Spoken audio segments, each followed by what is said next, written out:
everybody, it's Tuesday, February 25th, 2025. Welcome to the NFL Fantasy Football Podcast. We're hoping not to be cap casualties. It's me, your man, MG Marcus Grant, joined by Michael F. Florio and Laquan Jones. Laquan, you have successfully made another trip to and from New Orleans. What was the best thing you ate in your trips there?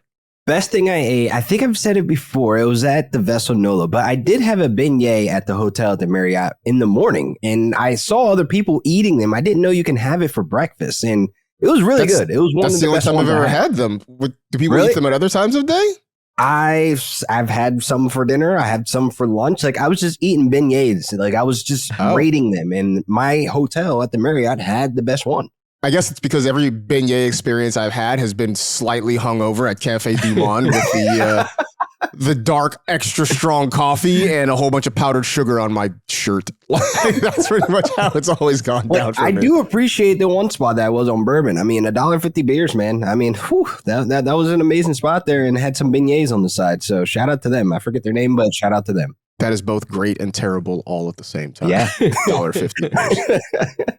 And I'll say this, man. Here's the thing. Whether it's a beignet, whether it's funnel cake, whether it's a churro, fried dough with sugar on it is never bad. So simple to make, too. So simple. Fried dough and put some sugar on it, and you got a winner. That's all it is. We got a lot to talk about. We're going to talk to Matt Okada. He wrote an article on NFL.com about some cut candidates. Have some interesting names in there, so we will get his thoughts on that. We'll also dive into the Combine, which starts a little bit later on this week. Just some overarching thoughts on what we expect to see, who we might be interested in watching, that sort of thing. But we do have some news we want to jump into. This didn't make the rundown, but Flory, I want to ask you this because the Bills have signed Khalil Shakir to an extension. Let's go. The applause tells me what I need to know, but your thoughts generally on Khalil Shakir sticking around in Western New York? As someone who loved, I was into Shakir even before, the year he got drafted. I remember being like, I think this guy is just kind of going under the radar right now, a really good slot guy. But then watching his progressions year to year and having him on a bunch of fantasy teams last year, it was really awesome to see him become the go-to guy for Josh Allen. I think he is one of the better slot receivers, arguably has the best hands in the NFL. And everything that I'm seeing is like the expectation was that he was going to cost even more. So if the Bills got him on a team-friendly deal, James Cook posted that a picture of them too with just the hourglass, which tells me that that's probably coming soon. And this is what I wanted. I wanted the Bills to sign a bunch of their players, re-sign Josh Allen, give him an extension, because you could save a bunch of cap now this year and really load up and make a run, because you were so close last year. And you did it in a retooling year. Just get some more pieces, and they're so close. Eventually, one of these years, they're going to kick the door down, and they just got to keep taking their shots.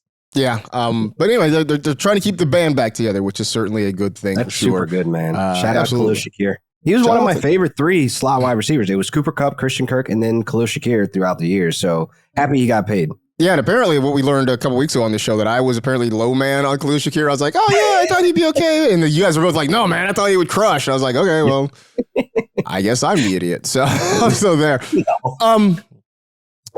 So peek behind the curtain here. Right before we're about to start the show, I'm sitting here, my little workstation, just chilling, haven't quite logged into StreamYard yet. I'm just doing my daily Duolingo Spanish lessons and everything. Nice. And I get a text in the text chain from Michael F. Florio, and it says, blow up the rundown, Gronk's coming back. And my response was, coming back to do what?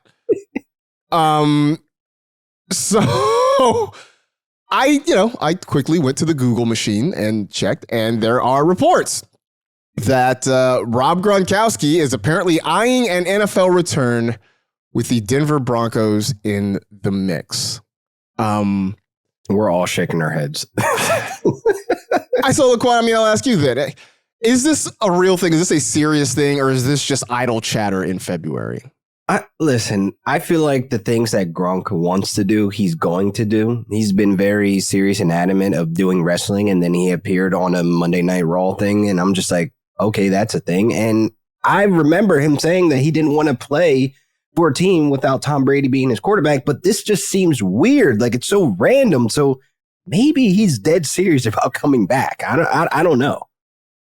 I don't know. This just feels like a thing where it's like it was a conversation that may have happened. Somebody overheard a conversation that may have happened, and then it's sort of kind of taken on a life of its own. I mean, part of the logic was that, at least for Denver, was that Gronk and Sean Payton worked together at Fox and they got along well, and Gronk said he'd like to play for him. And I'm just like, is he really saying I'd like to play for Sean Payton, or is it like I would have loved to play for Sean Payton? Like, we got along so great, it would have been fun. I mean, I don't know. I'm not buying it. But Florida, let's just say for the sake of argument that this is a thing that actually happens. One, Rob Gronkowski has not played professional football since 2021. Yeah. Even then, Brady sort of had to coax him out of retirement the first time to come down to Tampa Bay. And as Laquan mentioned, Gronk has never played without Tom Brady. Can he succeed without Tom Brady? And is Denver the place for him to do that?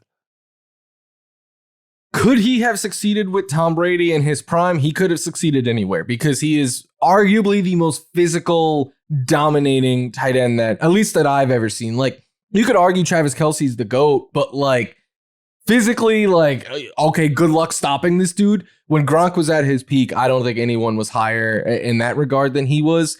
But he's not that player anymore. Like you said, he hasn't played since 2021. He's going to be 36 years old. He has so many injuries and wear and tear on those tires.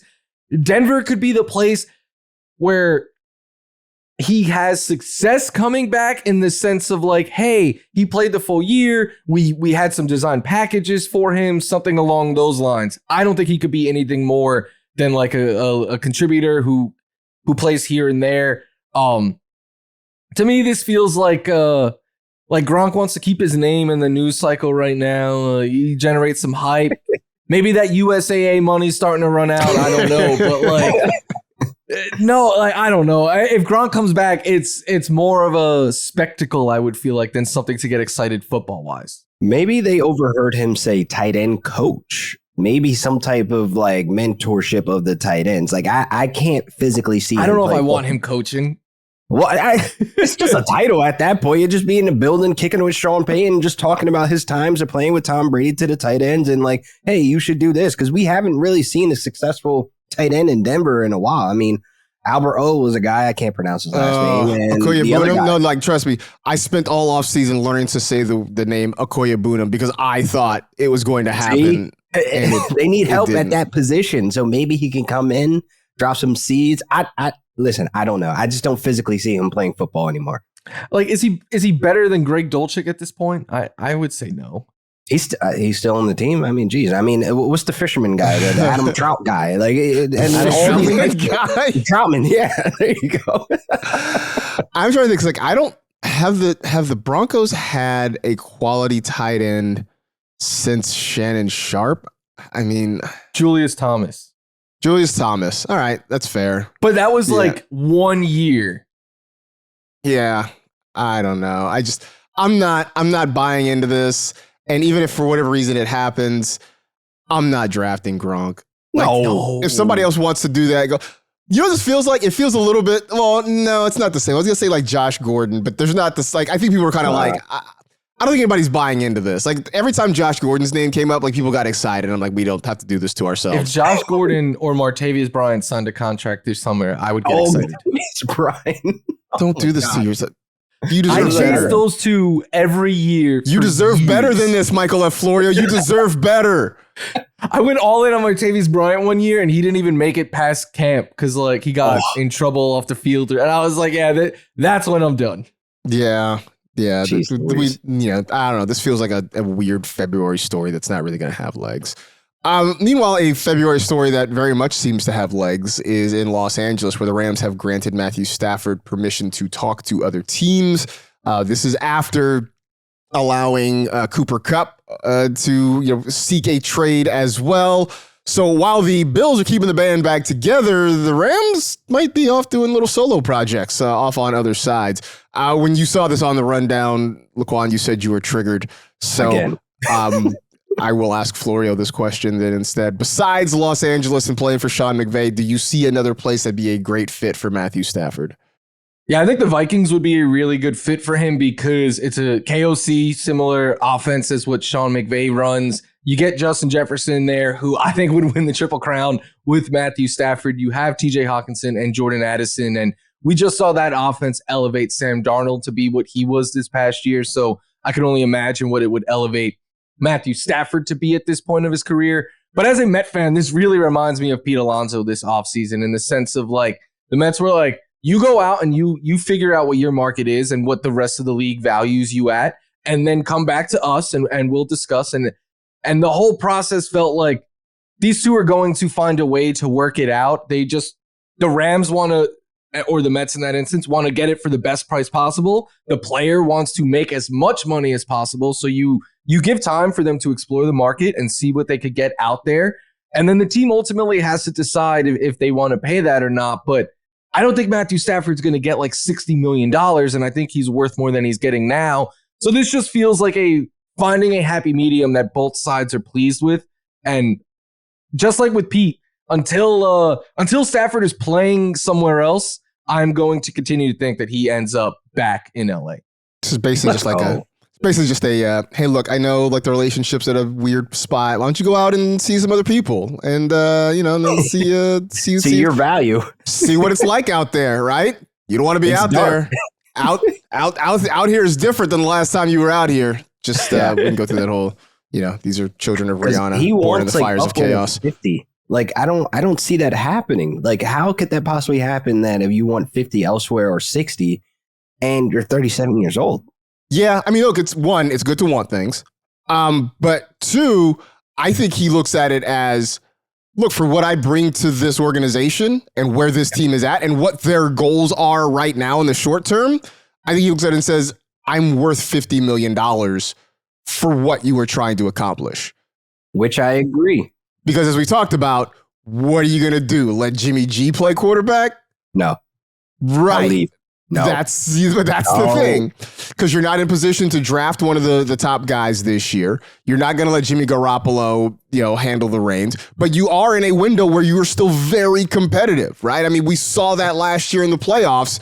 This team is very competitive. They're not far away from an NFC championship game. They're not far away from, look, say what you want about Bill Plaschke of the LA Times, can be a little bit over the top. He wrote a column the other day about Matthew Stafford.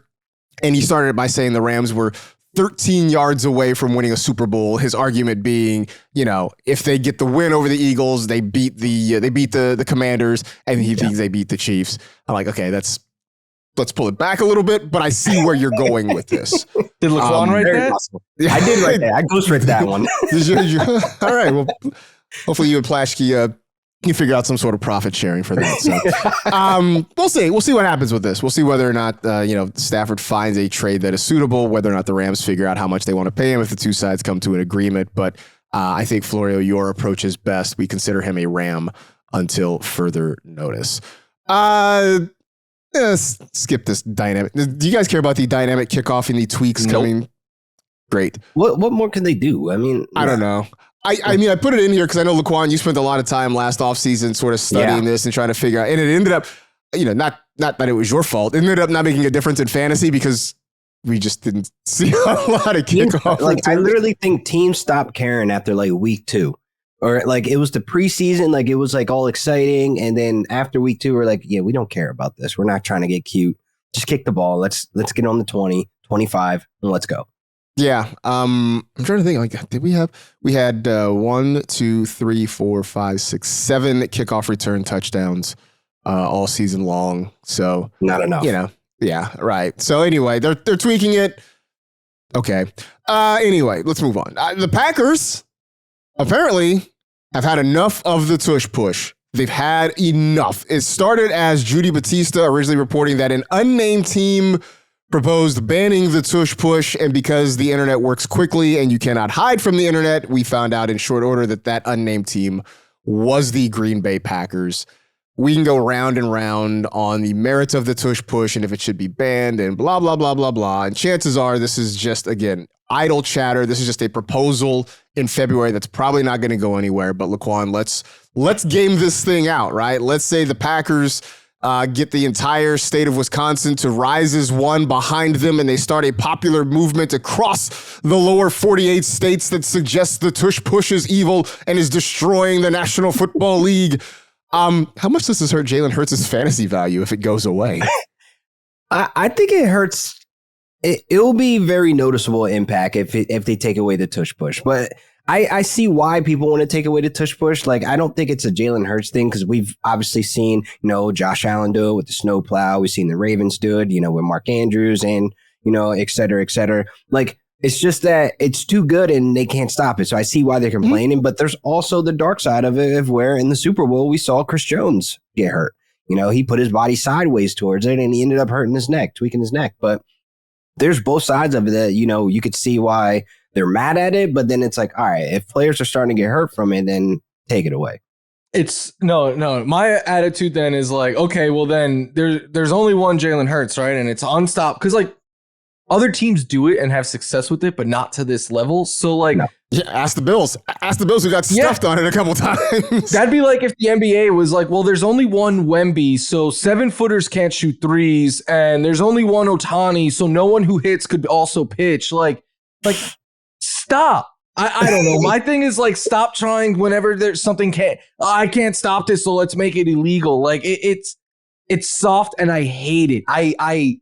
I can't tell you how annoying I find this. Like, it's being babies. That's what you're being right now, Green Bay. You don't even have a quarterback who could run it. You didn't lose to the Eagles. You're just being babies. It does feel very much like it feels like this tush push is a moment in time, right? Like the Eagles have unlocked a magic code for now, and it's an unstoppable play for now, but Jalen Hurts is not always going to be the quarterback. He's not always going to be the guy that he currently is. And at some point, we're going to go back to regular quarterback sneaks that are a little bit more stoppable. It's just that for the time being, the Eagles have found something that is damn near unstoppable. And so it does feel like a little bit of an overreaction to say we can't have this play in anymore. Because we had how many years of the NFL before the tush push? We hopefully will have how many years of the NFL after the tush push? Tom Brady was unstoppable on QB sneaks. Like, never once was anyone like, should we outlaw that? Nobody banned that, although I think after a while, fans just wanted to ban Tom Brady because we were just tired of him winning. Yeah, that's a different story altogether for sure. Look, I don't think this is going to happen. I think this is a proposal that got put out there. The internet got a hold of it, so now everybody gets to point and laugh at the Packers for a couple of months. But in the end, we'll still have the tush push next season. But if for whatever reason it did go away, I do think Jalen Hurts takes a really, really big hit. I mean, he's had slides out of the elite tight end, double-digit rushing touchdowns in 4 straight years. I'm sure someone out there has done the research and the charting to let us know how many of these touchdowns have come on the tush push. I would say the vast majority of them probably. So, I think he takes a huge hit if this were to happen. I don't think it's going to happen. So don't knock it till you try it. I don't think the Packers tried it yet. I mean, I wouldn't mind Jordan Love getting some tush push. The Love shove? The Love shove. Wow. Yeah. I think we should just think of tush push names for every NFL for every team. single team. Yeah. The Niners can, get Dirty Purdy or something like that. I don't know. I don't know. So I pulled up Hurts' rushing touchdowns real quick. Mm-hmm. He has how many is it? 55. Mm-hmm. I think 32 of them are from 1 yard or less. That's absurd. That's absurd. Right. So that's more than half, and presumably those 32, I would guess, all but 15 are 3 yards or closer. Right. And so of those from 2 yards or 1 yard and in, I would guess probably about 95% of them are probably tush pushes. That's just me guessing without ever having to research anything. I don't know. So free agency is right around the corner. We will actually start talking about free agency in earnest in maybe about a week or so, maybe a little bit less. I don't know. I don't have my content calendar in front of me. Don't harass me. Anyway, we are going to start talking about positions and salary caps and all the moves that we think should happen for our own selfish fantasy football purposes. But in the meantime, we are at a point where teams are starting to look at making cuts. Maybe they're not happening yet, but there are some candidates who are starting to emerge as potential sort of cap casualties, way to open up some salary. And along those lines, there is an article at NFL.com that you can find, written by our pal Matt Okada, about some potential cap casualties we could see coming up this spring, and probably more likely for some guys after June 1st. I know that is a prominent time to let guys go for salary cap reasons. So we figured, hey, why not bring our pal Matt on to come and talk about it a little bit. Matt Okada, appreciate you stopping by, man. Been a while. How you doing? I'm doing great. Happy to be here. Always am. Good to see you all. Hope you're all doing well. Likewise. Yeah, we're good. Laquan's wearing his loud shirt. It's good to In see your you, honor. man. Did everybody survive a Chiefs-Eagles Super Bowl? Yeah. It went as well as it could have for me as someone who thought my team would be in that game. It went as well as it could have. And, for me, whose team has been victimized by the Chiefs twice over the last couple of years. Okada, do you have a team? The Patriots. You must That's know right. this. Yes. You know yes. what, though? Because that you are a Patriot fan, but for some reason, you love Kyler so much that my brain associates you with the I Cardinals. do love Kyler. I thought he was a Saints Also- fan. I thought he was a Saints Also, fan. he's not obnoxious. Taysom Hill. He's a I do love Hill Taysom guy. Hill. Wait, I love Taysom Hill more than Kyler Murray. That's a good point. That's insane to me. What? You know what? It's funny because every time Taysom Hill had a big game, I mean, Matt Okada is the first name that pops into my head. I'm like, he is Let's somewhere enjoying this right now. That's my legacy. That 6 week, or it was like 3 week stretch or whatever it was in the middle of the season. I'm certain no one was enjoying that more. Ooh. Yeah, man, for sure. Anyway, you did write about a bunch of cut candidates. You actually included some defensive guys, which I thought were interesting, but this is a fantasy football podcast, so we want to focus obviously on the offensive guys. You mentioned two players, and look, to your credit in your defense, you said that both of these guys are long shots, that being Travis Kelce and Mark Andrews. Obviously, with Kelce, the thing hanging over this whole thing is whether or not he just retires altogether and decides to be a full-time podcaster, commercial pitchman, and kept man to a billionaire pop star. But of those two, understanding they're both long shots, is there one that seems possibly more likely than the other for you? Yeah, I mean, to your credit, thank you for giving me my credit on stating very clearly these are both long shots. The fans in the Twitter sphere do not seem to understand that. They just think I'm predicting it and they freak out. But for what it's worth, and there was some verbiage from Brett Veach today about Travis Kelce and the fact they expect him to come back and all this stuff. So that lends into the camp of he'll be back, which is what the expectation is. But remember, and I remember very clearly because everybody did this in the Twitter sphere last year, Aaron Jones last year, I put in this exact column and the front office was talking about wanting to bring him back and everybody freaked out that I put him in there and then he was later cut. And it sounds crazy because these people are like faces of franchises, great players. I don't think either Travis Kelce or Mark Andrews gets cut. But if Travis Kelce does not retire, I think he would be the more likely guy to get cut. For one thing, he saves much more against the cap. He saves $17.3 million against the cap for the Chiefs, who aren't in the best of places cap-wise, or not in horrible spot necessarily. But then the other thing is, and I feel like sometimes we overlook this because his name is Travis Kelce and he's going to be a Hall of Famer, first ballot. He has not been that good for 2 straight years now. Up until 2023, he had 7 straight years with 1,000 yards. We all remember that. He had 8 touchdowns in 5 of those 6 years leading up to 2023. And then these last 2 years, less than 1,000 yards in both seasons, 8 total touchdowns combined between those 2 seasons, fewer than 12 yards per reception each of the last 2 years when he had 12 yards per reception, 9 straight years. So he was the best tight end, or one of 2 maybe when Gronk was around, for like 7 to 9 years in the entire NFL. He's not that anymore, which means he may not be worth this price tag anymore. Now, will the Chiefs cut him just because of that? Maybe not, because he's such an integral part of their franchise. He's still a better than average tight end, all of that stuff. But if one of these 2 guys is going to get cut, I think it would be Kelce. Andrews didn't have a great year either, but he at least did really ratchet up the touchdowns towards the end of the year. And he's also 6 years younger. saves less against the cap, and isn't maybe distracted by dating the most popular woman on the planet and also hosting a podcast with his brother. I don't know if that's really part of the problem, but Kelsey's on the decline.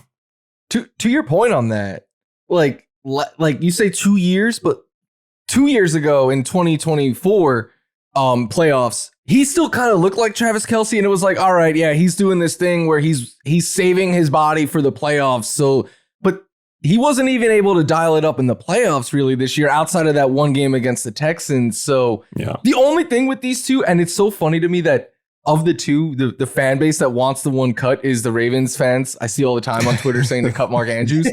But like, Mark Andrews clearly still has more football left in him. If the Chiefs cut Kelce, I can't see him wearing any other uniform. No, I think if Travis Kelce's not back in Kansas City, he's retired. Like, I don't see the. And you mentioned, Matt, you mentioned the Chiefs do have a history of cutting Hall of Fame tight ends and maybe still have a little bit left in the tank. I mean, they moved on from Tony Gonzalez at one point, and he went on to Atlanta and had success there for a number of years. I want to ask you this, Florio, because you carry a grudge against the Chiefs like no one else. They do have just under $8 million in salary cap space at the moment. They can obviously do some things to clear some room out, but after the loss in the Super Bowl, the fact that they just sort of squeaked by so many games, they weren't great. Do you think they could blow everything up and I won't say rebuild, but maybe just kind of retool a little bit?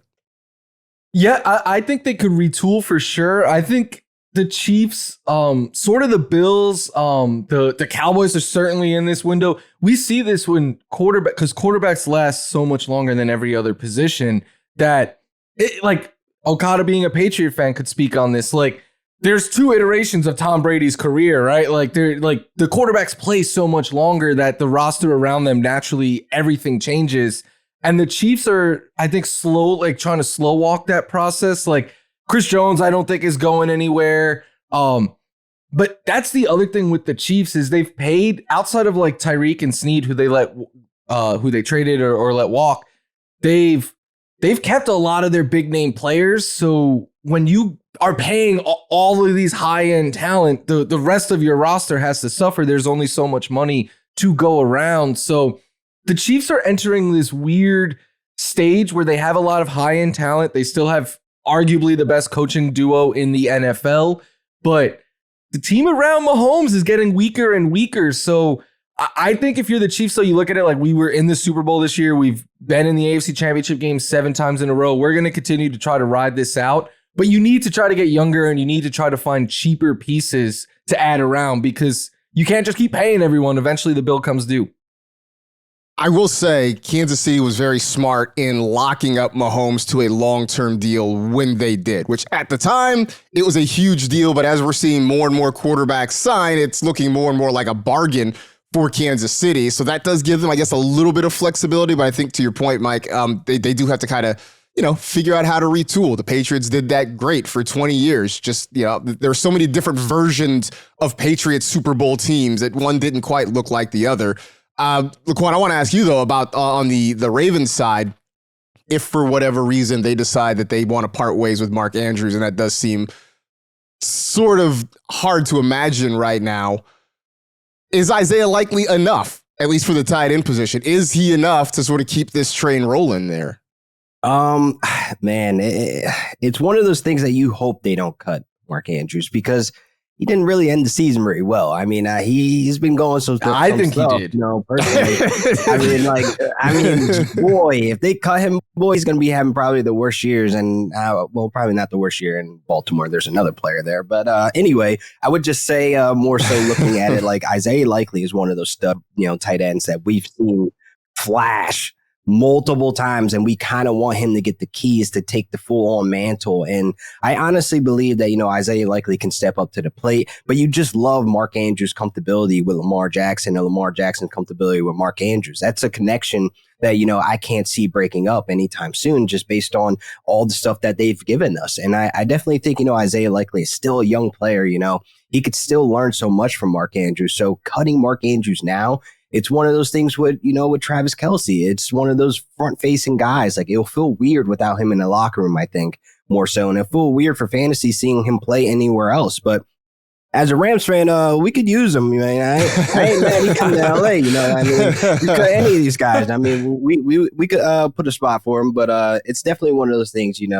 These young guys that they have behind them, like even Noah Gray, we didn't mention him. I'm really, surprised they didn't really get him going as much this season as well. On the back end with Travis Kelce declining, like we've seen flashes and moments from him as well. So these young guys, they have the right mentors in front of them. So it's one of those things. Like, it's too soon to let either one of these guys go. It's funny because you mentioned Noah Gray too, because like Noah Gray and Isaiah Likely were sort of in the same boat, I think, fantasy wise, where they would do just enough to irritate the rest of us who drafted the guy ahead of them, right? Yeah. Like Noah Gray would catch a touchdown and everybody who had Travis Kelce would throw their hands up in disgust. And look, I'm old enough to remember week 1 when Isaiah Likely went berserk and we were all wondering, did we make a mistake drafting Mark Andrews?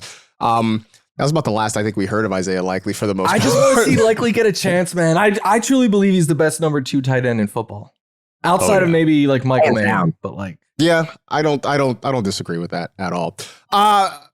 Matt, you wrote about the Jets, Devontae Adams, Allen Lazard, both candidates to potentially be cut. Obviously, the team has said they are moving on from Aaron Rodgers at this point. So, I mean, it doesn't really make sense. Like, look, if I'm at a party and the only person I know is the host and the host like dips out for a while, I'm not really hanging around anymore, So Irish goodbye. Right. If you are the Jets, Matt, either, neither, or both when it comes to moving on from Adams and Lazard.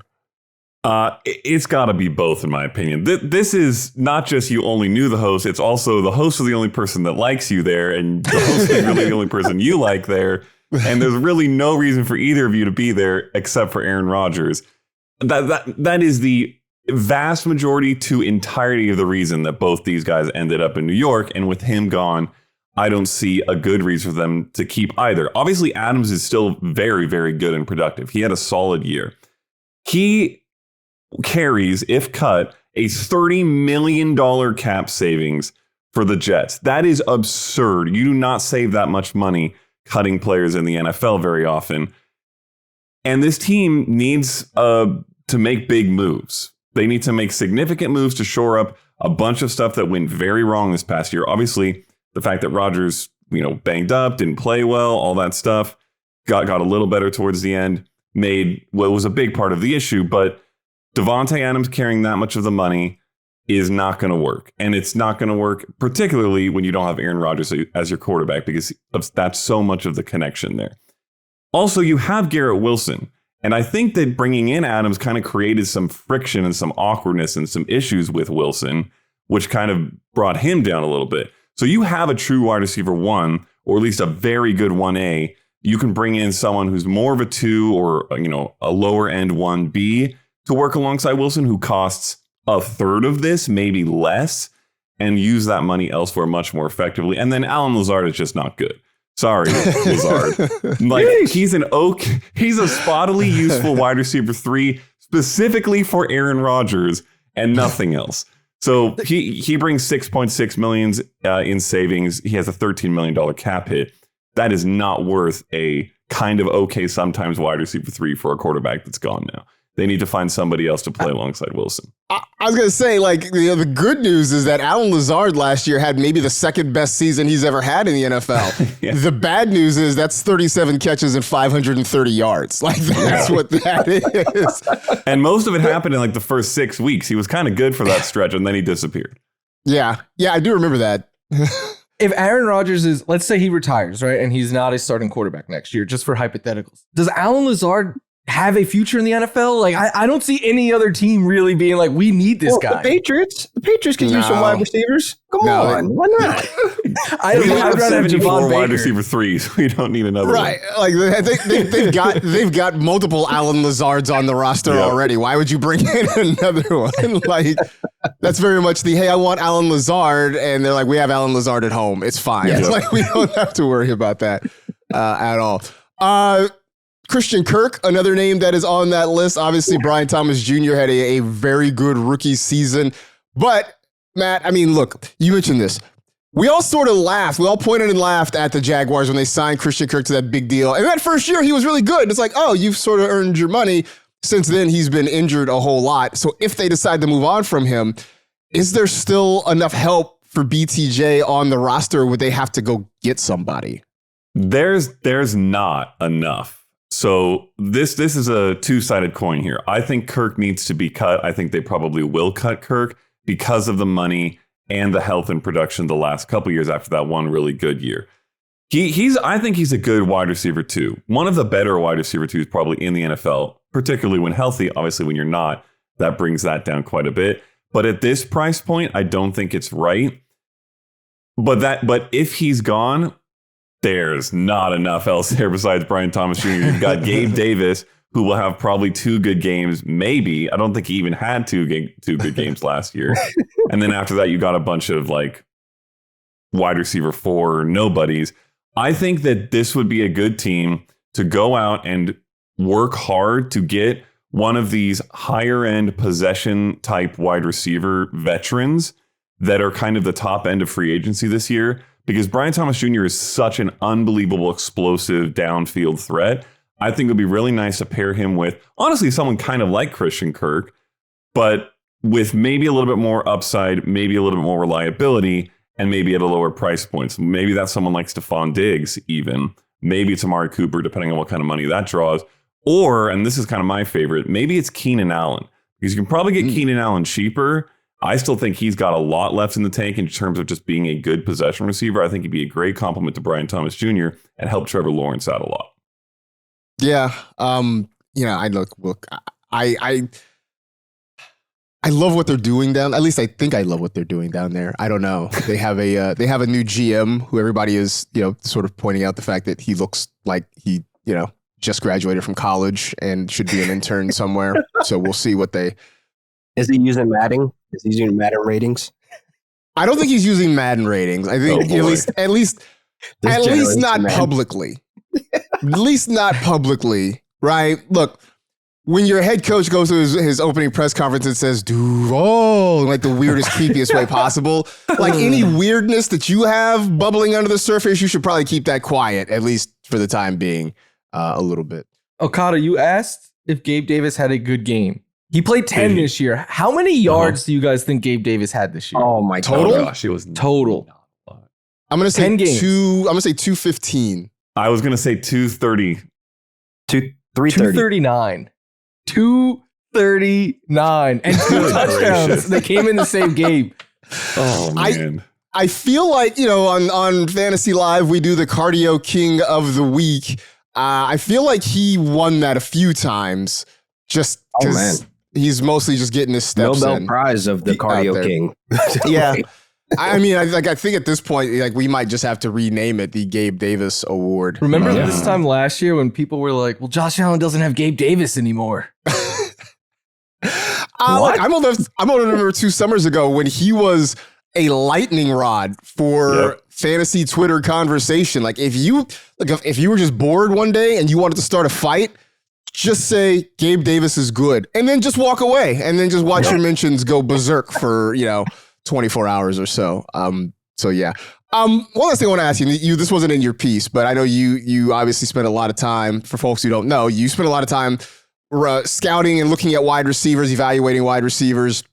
Travis Hunter, one of the premier names in this draft, and there's so much conversation about what his NFL future can be. Was a stud in college at both Jackson State and Colorado, playing both ways.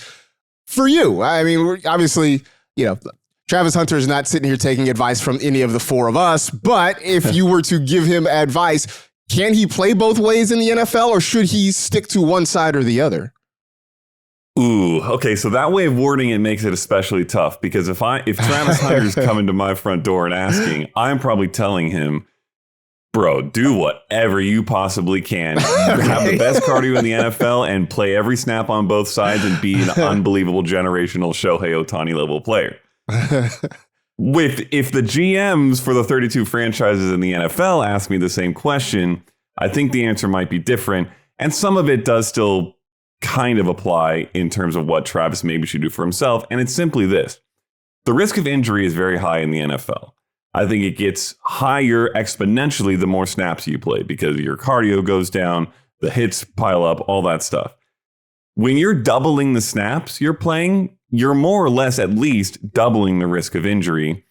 And that's obviously very tough for an elite, high-level, high-drafted player on either side of the ball. It's tough for anybody, of course, to be injured, but to add that risk to the equation makes it especially complicated.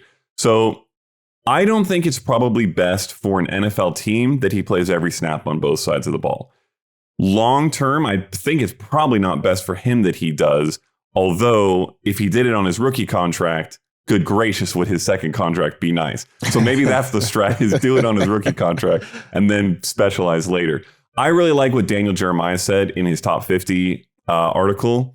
That this is kind of the way I think about it, and I think he said it very well, which is basically that he can have an impact on both sides of the ball and probably will, but it will require likely that he majors in defense and minors in offense. And that's the way I think he should go about it, because I think it's easier to have a big impact playing half, 2/3 of the snaps at wide receiver than it is to play half the snaps at cornerback.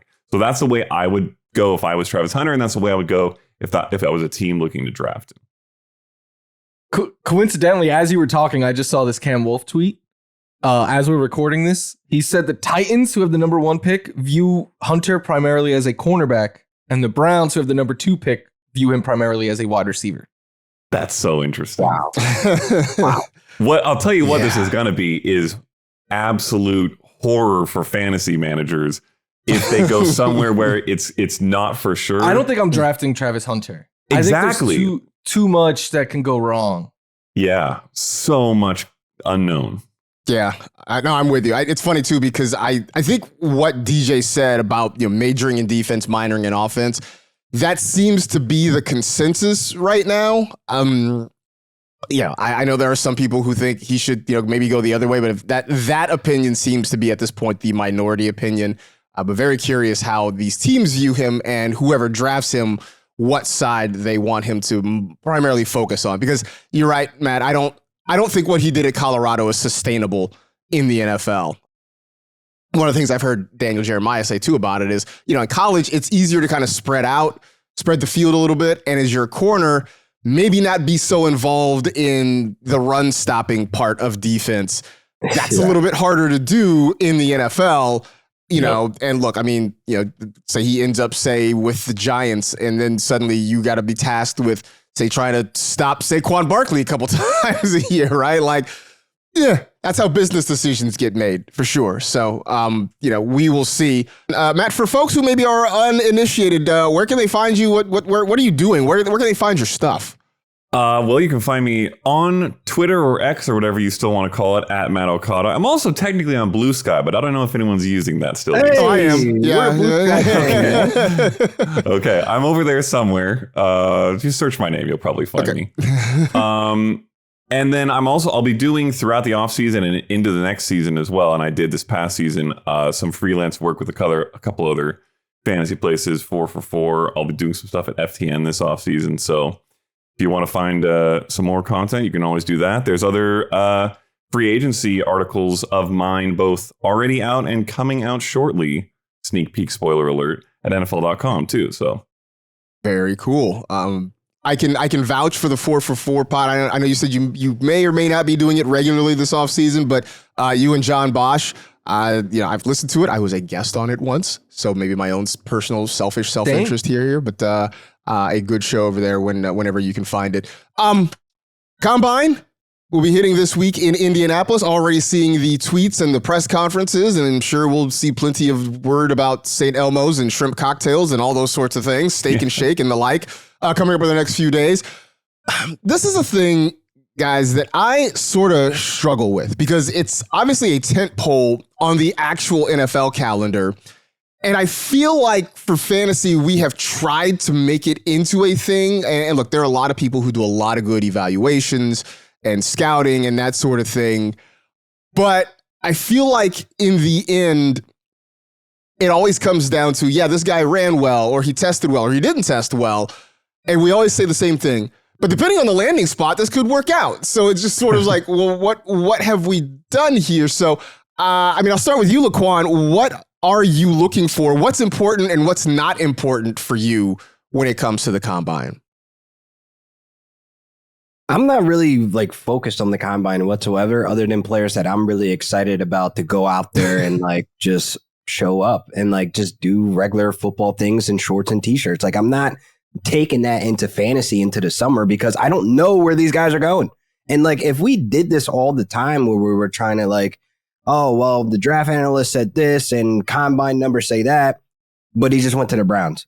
His future's over. Like he's not going to perform at the high level that you were talking him up for the last 3 months. It just doesn't happen. And then you have guys that go under the radar. Like I use Cooper Kupp as an example. He didn't have like the greatest 40. He's not the fastest guy, but a lot of the stuff that he was doing, like it was translating to maybe he could be a guy. And a certain, Panthers, Ravens wide receiver said, that's my number one guy. Like, and I looked to that, I'm like, why? And then you watch the video, Sean McVay, Les Snead, their excitement of drafting Cooper Kupp, and it's like, oh, so it matters where the landing spot go. Who can utilize this guy? Imagine Cooper Kupp went to the Patriots, the Saints, or somewhere else. Like he would not be the Triple Crown king he would be because you need the right coach, the right personnel to actually get the guy to be able to perform at the numbers at the combine that you saw that you were excited about.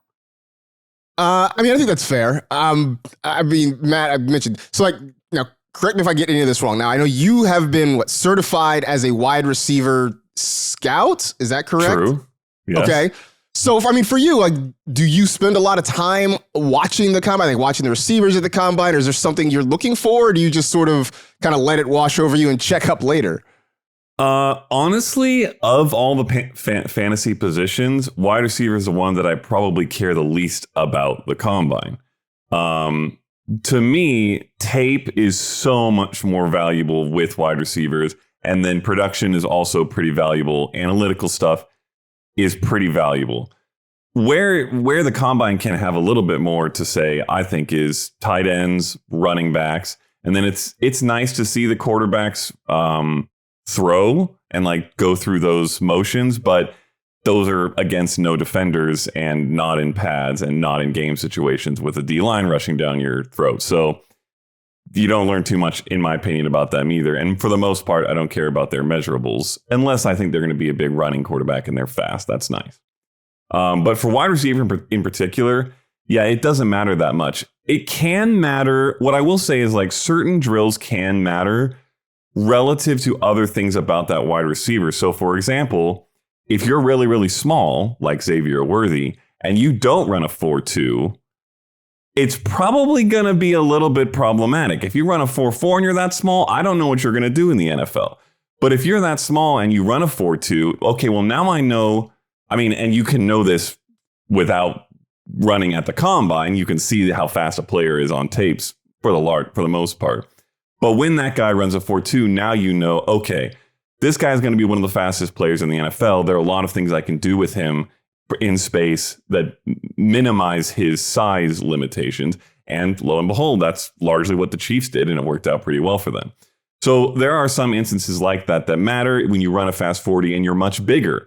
I think that can matter because it can tell you like, okay, well, it's a 4.4, but that guy's 240 pounds.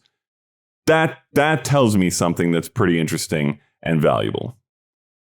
Floria, I know you're not necessarily a huge combine guy, but is there something that sort of catches your attention when it comes to this weekend? I agree with Okada. I think for me, the biggest thing is running backs, because they are the position that is most tied to their athleticism and their capabilities physically. Like you don't have to be the fastest wide receiver in the world to be really productive at the NFL level. Laquan's example of Cooper Kupp is a good example of that. I always go back to one of the first combines I was working for NFL Network, and Elijah Holyfield had, I believe that was his name, Holyfield's son, had a lot of height, and then he ran like a 4.8 40, and we never saw him again. I can beat that. Yeah, like when a player is really slow, or like last year, Isaac Guerrero leading running backs in the 40 and the 10-yard split. I was like, okay, I'm going to go in and watch a lot more Isaac Guerrero now because this is a player that I believe can contribute at the NFL level. So I really don't. Obviously, there's the high-end running backs. Like I've already watched a bunch of Genty and stuff, but like the more fringy guys, I wait until after the combine because there's some guys that are just not going. They're going to perform very poorly, and teams are going to be like, they're a late round pick, if anything. So I kind of wait for that for running backs, but receivers, Xavier Worthy boosted his stock last year, but like Keon Coleman, everyone was like, he's so slow, but then he runs the fastest gauntlet time. And it's like, oh, well, none of that matters. So teams are very particular with what they care about with wide receivers, whereas running backs, I think athleticism testing matters a lot. Yeah, no, I mean, I think to your point about wide receivers too, I remember being in Indy the year DK Metcalf ran, and his 40 time was amazing. Like I remember hearing gasps in the crowd when we all saw the time, but then the 3-cone was really bad, and everybody's like, oh no, like we got to get DK some Pilates classes or something. Like, what are we going to do? Like, it's worked out, you know? Like DK Metcalf has been just fine so far in the NFL. So I think there's something to that point. I think for me, it's more about sort of looking backwards at it, and when it's over, maybe the guys who overperformed and the guys who really underperformed, and then using that as sort of a baseline to like, okay, well, now let's evaluate. Like, is it that they really underperformed and let's go look at the tape and let's see what the tape says? Or like, hey, is there something there? Like even the guy like, look, Andy Isabella had an amazing 40 time, right? And the Cardinals kept trying to, put that square peg in a round hole for a long time. That never quite worked out. So I do think that sometimes we get, at least for fantasy, a little bit carried away, because it is very heavily about fit versus, necessarily in kind of testing, especially testing where, guys spend time, like extra time preparing just for these specific drills, it's like taking an SAT crash course or whatever. Like it doesn't necessarily mean you're smart. It just means you prepared for this one event that you were going to have to do for a couple of days. All the big names are not really doing it anymore. Yeah, that's another big problem. Yeah, unfortunately. And the other thing is, to what you just said, Marcus, those things that they're doing, that they're practicing for, typically aren't things they're doing on an NFL field. Like, I still don't understand why we don't put a press corner at the start of the 40-yard dash for all the wide receivers and then see how fast they get down the line. Because that's what Xavier I want to know. Worthy would have ran it in 6 seconds. Yeah, that's what it. It's funny. I'm trying to remember. It might have been Penei Sewell or somebody. It was like an offensive lineman, and the 40 time wasn't necessarily great. And I think somebody asked like an offensive line coach about that. Like, does it concern you? And the response was, well, I guess I just won't have him running, 40-yard verts anymore. You know what I'm saying? Like, if he's over 40 yards downfield, something's gone terribly wrong. So something has happened. Like, if it's a screen, like he has to get a field. I mean, I guess that's why they still do it. I guess, but like you're but at some point, even on a screen, like if you've got a good running back, he's just gonna take Jahmyr off, Gibbs right? is blowing by him in the first 40 yards. Guaranteed. You're not expecting Penei Sewell to be holding hands with Jahmyr Gibbs 40 yards down the field. Like that's just not how it works.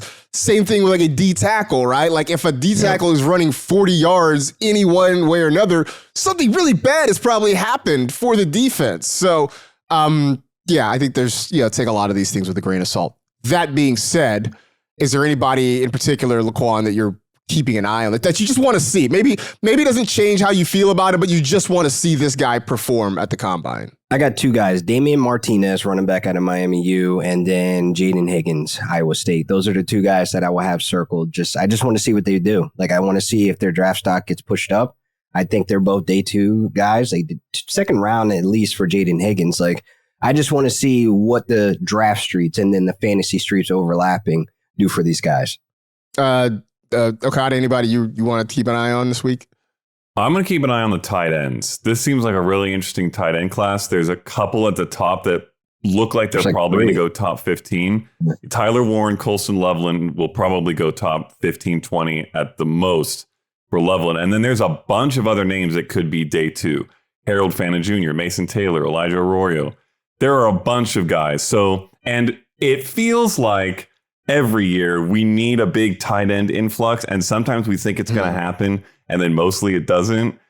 So maybe that's going to be the same thing again this year, but I'm hoping that we get a nice deep class, especially if Travis Kelce is going to be on his way out, and then Mark Andrews will be on his way out at some point, so that we can get the next, group of elites. We've already got a couple of them and guys like Trey McBride, but I'm going to be watching for those, the top end day 1 and 2 tight ends, and seeing, and for what it's worth, tight ends are one area where I do think measurables can tell you a lot, because athletic tight ends are becoming the way of the NFL largely. And so seeing those good numbers helps me with my confidence in them to some degree.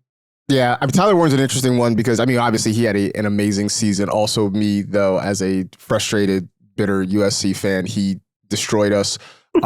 Much the way Dalton Kincaid did a couple years ago. So, like, I want to see if he sort of is Kincaid or if he's maybe something else. So he's going to drop a long catch in the AFC Championship game. Boy. This was all a long setup for Florio to just vent. That's all that was. That's all that was. I'm glad you took the bait. Florio, anybody else that you might be keeping an eye on?